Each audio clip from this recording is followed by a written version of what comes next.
Hello, boys and girls, and welcome back to another episode of The Great Outdoors with Doug. I am Adam, and he is Doug.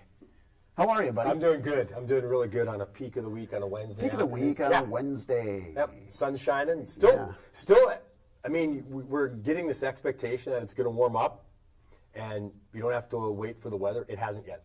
It's still cold out. Yeah. It's still cold out. The whispers and the winds, a.k.a.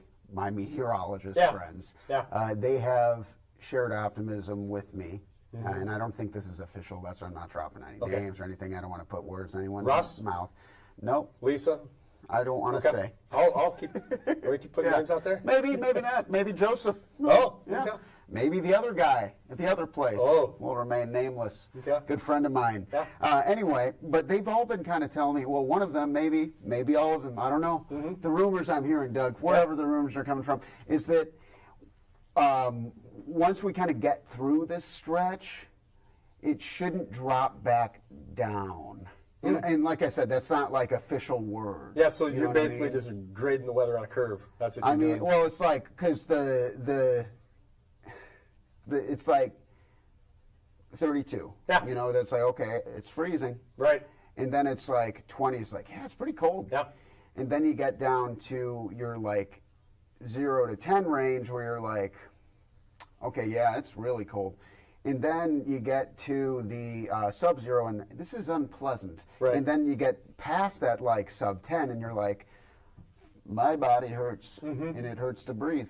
And, you know, so it's like somewhere in that gradient. Yeah. You know, but I think right now we're in the basement, you know, that I just discussed. And so, like, I think we're going to get kind of a little better. Like, next week we're going to actually see some pretty tolerable, like, above freezing temperatures, which is crazy to even, like, fathom when we've been talking about the negative 23s, kind of we've been seeing in the morning, and the wind chills, you know. Did you ever jump in Lake Michigan?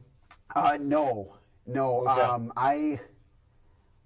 I'm just thinking about how cold that would be. My mindset where you took me with the going down, like if you jump in a cold lake, you're going down and it just gets colder and colder and colder. No thanks. Then you get to the bottom of the lake and wow, this is really cold. But when you come back up, what was cold feels warm. All of a sudden you're Wim Hof. I've never been Wim Hof. Do you know Wim Hof? I don't know Wim Hof. He's like this guy who is some sort of European, and his whole thing is like doing super cold stuff. Oh, like that's his whole job. He needs a new hobby. Like his whole life. He probably makes pretty good money, like one of those influencers. And he's just like, I go into ice pit and I feel better. It clear all your ailment. No. Awful Wim Hof impression. Okay. But you wouldn't know that because you haven't seen him. I've never seen it. Check him out. I say it's Wim a good Hof. one. I said you did a great job. Nailed him. Well, thank you. You nailed him. Thank you. You know, the thing is, though, and the thing everyone's wondering is, what about the fish? Yeah. You know, and that's what I'm wondering. When it's so cold outside, I'm like, wondering how this weather is affecting our fish. Okay, well, so here's the interesting thing. We've talked a lot in the past few weeks about this cold weather in winter with deer and with pheasants. And it's really obvious because you can see them out there. Underneath the water, so you have a lot of people that are going out ice fishing. Underneath the water, what takes place is it's fascinating and it can be deadly at the same time. What you see there is the end result of what we call a winter fish kill. You don't see it typically until after the thaw, until the springtime, when the ice melts away and you have dead fish and you go, well, what happened? Have you seen Lord of the Rings? No? I'm sorry, man. I'm not a movie guy. You don't know Wim Hof, you don't know Lord of the Rings? Okay. No. Forget it. But the problem is you go out there now and you see the ice and you see the snow and it's just beautiful. And on top of it, you can see the pheasants and the deer, and they're looking for some food. But what you don't see happening under the ice. Now, this is not current. This is from a couple of years back. The winter of 23. So 2 years ago, we had excessive cold, excessive snow, and we ended up with a lot of winter kill in North Dakota. So here's what happens, is fish need oxygen just like everything else. They get their oxygen from the water. There's plants in the water. Okay. Now, we think of it as seaweed. Okay, so those plants also are in a. We're getting into some biology, but the photosynthesis. Okay. So they need sunlight to stay alive. Plants need sunlight underwater to stay alive. You put a foot of ice, 2 feet of ice, 3 feet of ice. The more cold that you have, the more ice that you make, the more sunlight's being blocked. Okay. As the sunlight gets blocked, the plants die. Fish starve. The plants use up that oxygen in decomposition. All of the oxygen is sucked out of the water. Whoa. Okay. So I was close, but Yeah, no. The end result is exactly right. I mean, what you're talking about, you're nailing it. To me, it's just fascinating because it shows just how fine the edges are in the balance of nature. Because we live in an area where you're going to get ice. I mean, it happens every winter. Yeah. And some winters you might have a foot of ice, 2 feet of ice. Some winters you might have 3. The worst combination, we don't have that yet. The worst combination is 3, 4 feet of ice and then 2 feet of snow on top of that, because that snow blocks the sunlight. The plants need that sunlight to stay alive, just like they need sunlight, outside. When they don't have the sunlight, they die. And animals, plant material, when it dies, it uses up oxygen. The fish basically, in a way, suffocate under the water. Isn't that just? It's just. Yeah, that's like. So just walk me back through that. Mm-hmm. So because the photosynthesis Yep. isn't taking place Right. because of the lack of sunlight, Right. the plants die, Yeah. and that actually takes up a lot of the oxygen, which then isn't going into the fish, and so Right. then they suffocate, Yeah, essentially? Essentially. That is wild. It is, because you think of all fish need is water.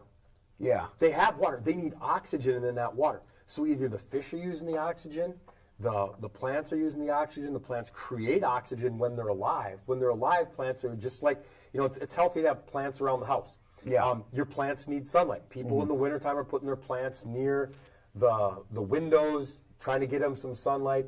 And it's the same kind of... And careful about that, too. Because I've accidentally, I almost killed I have a money tree named Kendrick. Yeah? After Kendrick Lamar, who Okay. has a song called Money Trees. Yeah, A okay. money tree is a kind of Japanese plant. Anyway, a few years ago, I was like, oh, spring is here. Kendrick, you're going on vacation, my man. He almost died. How? Frost.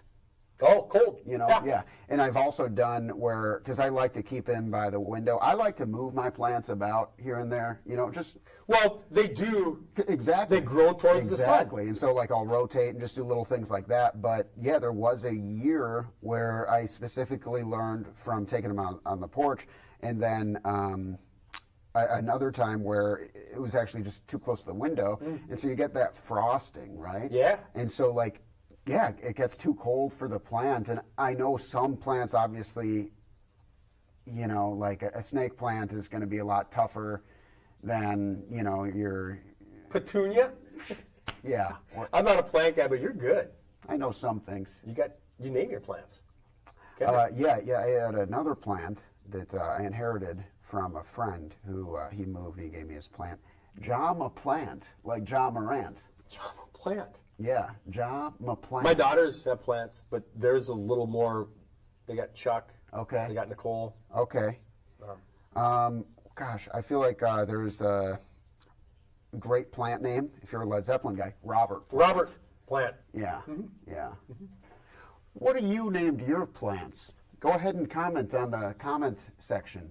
I will look. I think you did just open up. Some Have you ideas named there. your plants? Have you named your plants? And what? We have the comments up, so if you want to comment and chime in, it's interesting. It's a family show. It's not going to be the main topic of our discussion, but we'll tie it in. We'll read it out for the people watching. Anyway, okay, so that is that's one of the things that you can't see happening. And I'm not saying that it is happening, but the potential, the cold that we have had, the best thing that has happened for the fish is that we haven't had that snow. The snow would make it really blocking even more. Yeah, it makes it a lot more sketchy. So again, we're towards the backside of February. We're not out of the woods yet. We can get the snow. We can still stay cold into March, and we've seen that happen in past years. And our fisheries biologists they'll be out there checking, documenting dissolved oxygen. So they'll go out to these lakes and just check to see, are we getting close to losing it? The deeper the lake, the better chances it has of surviving. The shallower ones can be a little bit more susceptible. We have some traditional spots, over the course of years where we've seen this happen, so they're out there checking those. And again, some years we can see a couple dozen lakes that have winter fish kill.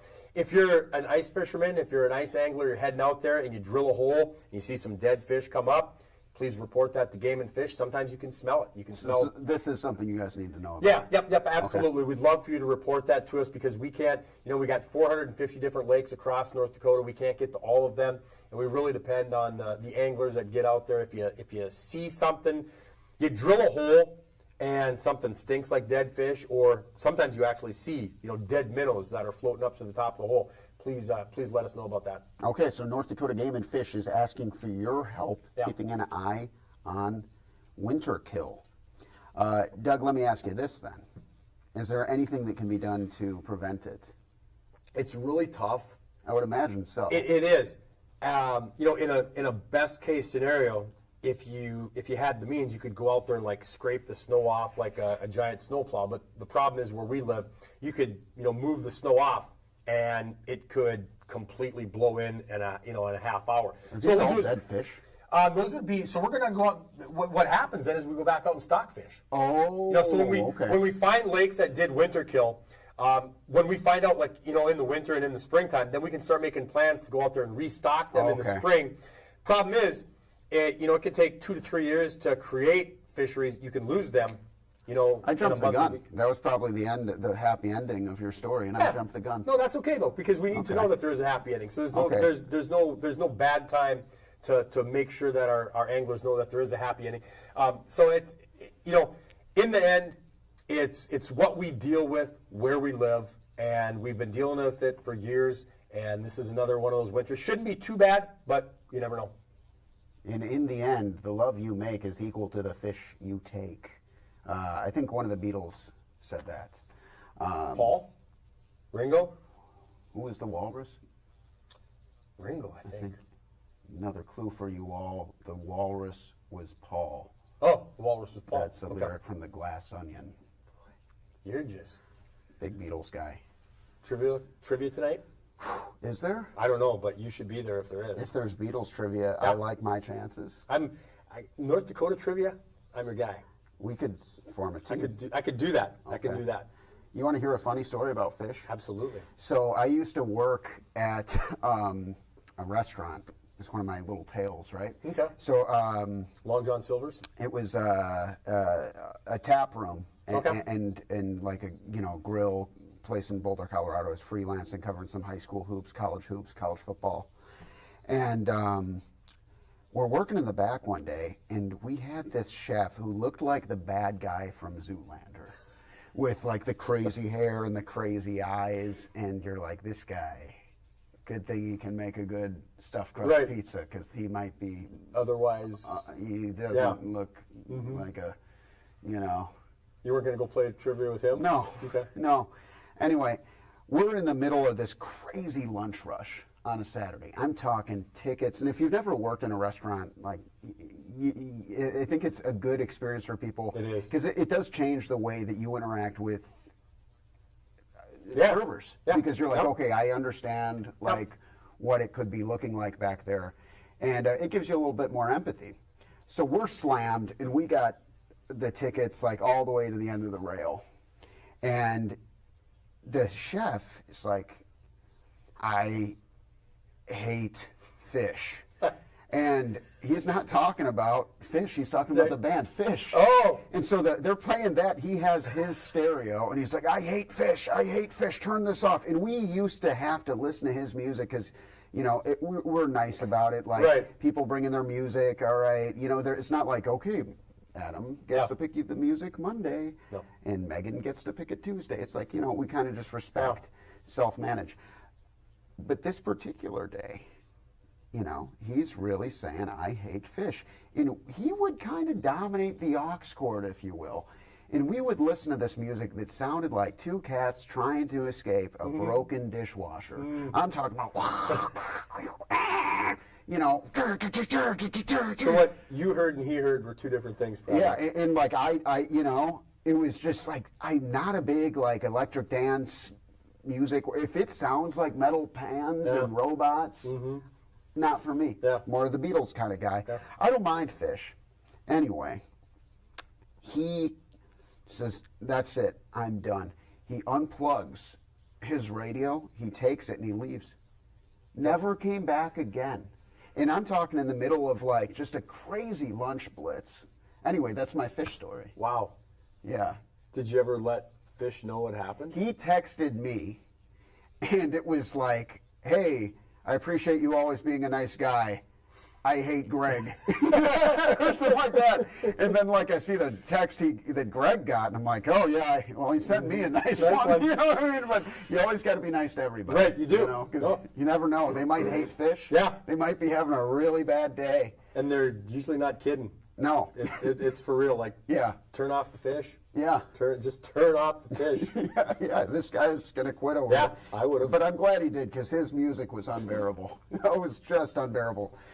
Anyway. Some people make you happy when they show up. Some people make you happy Oh, when they you're leave. going? Yeah, Okay, good. well, all right, see ya. Anyway, let's move on down our rundown here. So, spring snow goose season opened last weekend. We got some awesome video. I'm going to go ahead and play some of this video. And this is just a sight to behold. One of the moments where you kind of look at the North Dakota sky and you're like, this is why I'm here. I love it.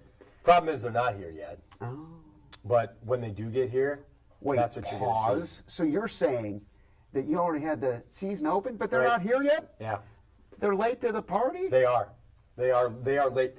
Our spring snow goose season opened up on Saturday, and the whole reason for this season is the overpopulation of snow geese. So they're migrating back to Canada, and the population has grown so high that they're actually destroying their own nesting grounds. Wow. So, you know, you typically talk about hunting seasons in the fall, migratory waterfowl. This spring conservation hunt is to help reduce the population of the birds before they get up to Canada into their nesting grounds, which is why we open it up every year, usually the mid part of February. Very seldom, if ever, are there birds here yet. But what it does is it signifies that, hey, you know, whenever we get the true spring that starts with the warm temperatures, the melting of the snow, the thawing of the lakes, the snow geese could get here at any moment. I mean, they basically follow the snow line up, you know, coming from Texas up into North Dakota. And we try to get the word out there because we want the hunters to know that the season is open and you can take care of your licensing, take care of some of your administrative details right now. So when the birds do show up, the cool thing about the spring snow goose migration is we can have snow and cold in North Dakota, and you know, down in Kansas, Nebraska, they can be thawing out, and the birds can show up like in 2 days. That's what's just fascinating, and they show up in such huge numbers. Even if you don't hunt, it's one of those sights and sounds of spring that people just love to get out and they just love to see. It's a good omen. It really is. It's really good omen. So the birds aren't here yet. In all practicality, you know, likely going to be probably a couple of weeks before they do arrive. But the season did open up, and the whole mindset behind that is to really try to help reduce the snow goose population before they get up to their nesting grounds, which is why it's kind of a unique hunting opportunity out.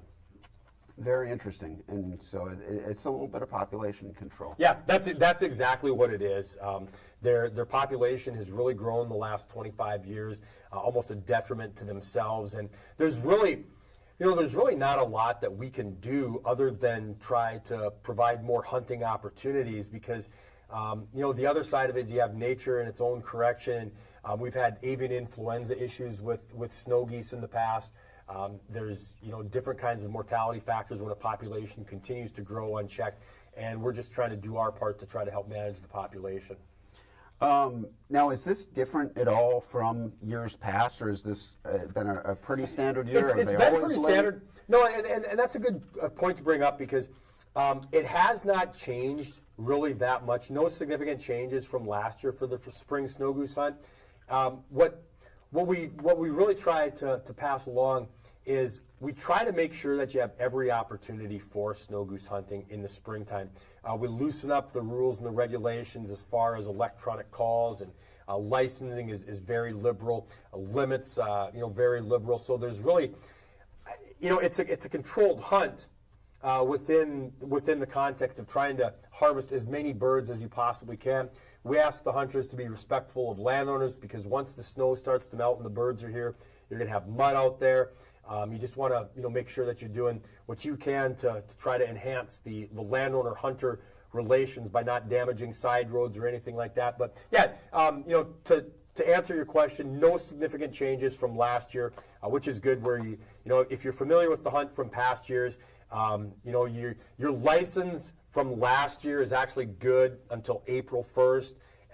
The new license has become available on March 15th. No, you don't have to have a federal duck stamp.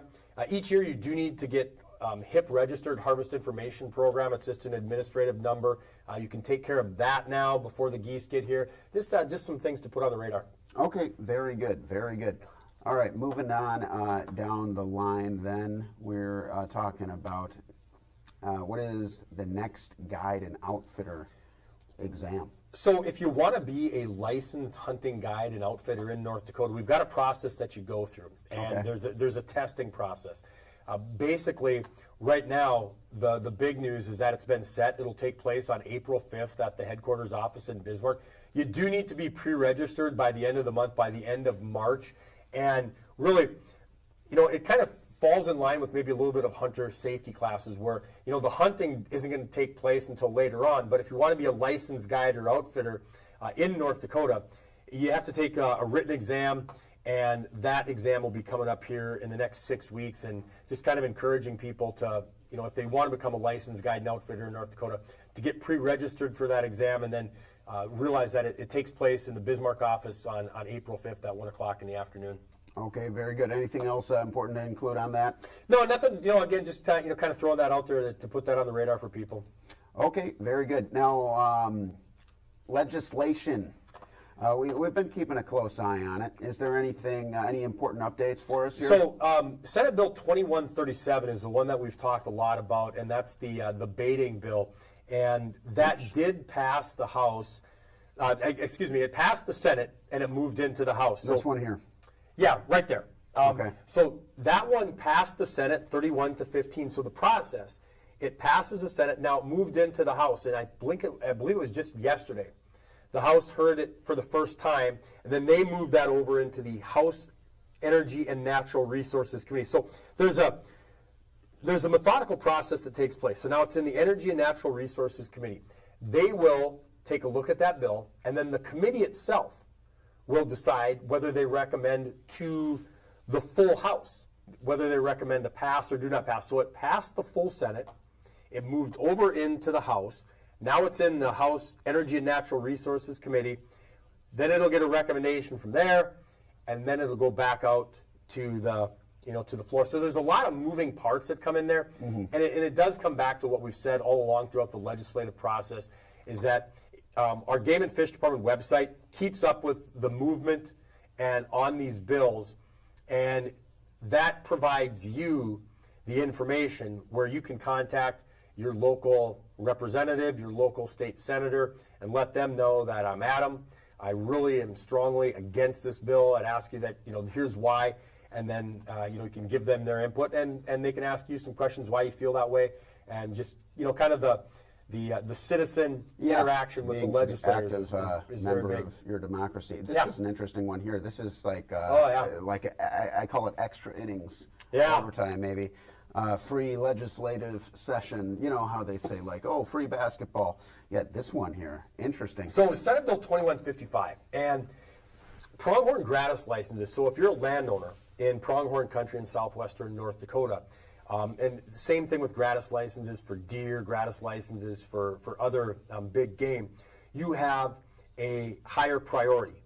And so this bill would kind of adjust the distribution of pronghorn tags, and it gets really, really complicated. But what you need to know is it failed in the Senate, and then it was brought back, reconsidered and passed the Senate 27-19. So that bill, as you said, got extra innings, got overtime, and stayed alive, going to the shootout, whatever you want to call it. And so that'll move over into the House where, once again, will be heard, will be voted on. To me, it's kind of fascinating because I love the process of a House, of a Senate, a pass, a governor's signature. So there's a lot of scrutiny. Yeah. As a hunter, as a citizen, you really don't have an excuse to go, oh, I didn't know, or I didn't have a chance, because you have multiple opportunities. You have opportunities in the Senate, you have opportunities in the House to contact your local legislators and let them know. And our Game and Fish Department website, we've got about 25 different game and fish bills that we've been tracking, and you can see, have they been voted on? Did they pass? Are they still alive? Did they fail? Once they fail, they're done. So it makes it a lot easier versus having to go through, I think there's like 1,100 bills in the entire legislature that were introduced this session, and we can narrow that down to about 25. And out of those 25, the number that are active is probably about half of that now. Excellent. And so, yeah, as always, great place to kind of track some of that. Yeah. Handful on here, always keeping that pretty updated. Doug, we continue on hunter education classes. You brought this up a while back. You said that, the time to sign up is now. I'm going to go out on a limb and guess that there's still plenty available, but it's probably a moving situation now. Yeah, slide back the other towards the top again. Okay. Or maybe, let me go back down, further down. Class availability, that's what you're looking for. Okay. You can click on that, right there, classes listed online. You go to the Game and Fish Department website, and you can find classes listed all across the state. And they come open, and they're all taught by volunteer instructors. We got some in Valley City that are open right now. We've had some open up and close.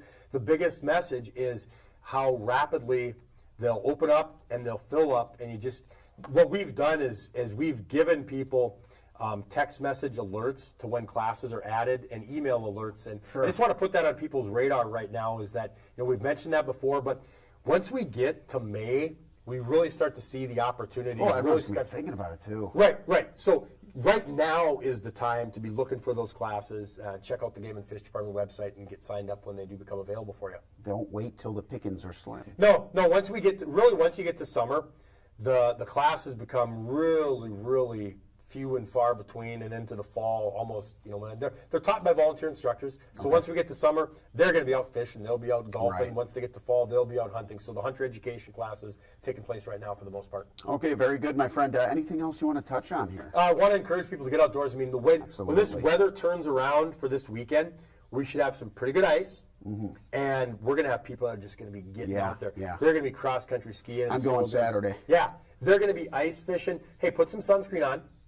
Good tip. Because you get out there and that sun is bouncing off the snow right into your face. True. And we've seen it happen way too often when people get sunburned. Interesting. Yeah, the things you don't think about. I took some of your advice last weekend just because you said before, like, even when it's like super cold, it's just good to go do something. Yeah. And so it was 0 degrees, a little below 0 degrees, but Saturday and Sunday I went for like a mile walk. And I was, of course, like super bundled up, layered up, but like it made me feel good. It does. Just to get a little bit of sunshine, especially this time of year. The underwater plants aren't the only things that need sunshine. No, and you're right. My daughter and I over lunch hour just went for a walk, and you get out, it's cold. We're like, well, it's still cold out, but the sun is shining. You just go get a little bit of cold air in the lungs. Not too much. It's good for you. But it does, yeah. Yeah. It does. It's good and good for you. Awesome. Thanks, buddy. Yeah, thank you, man. Thank you so much. I appreciate you. Good to see you, and we'll see you next time. Have a great day. Thanks for tuning in on Valley News Now.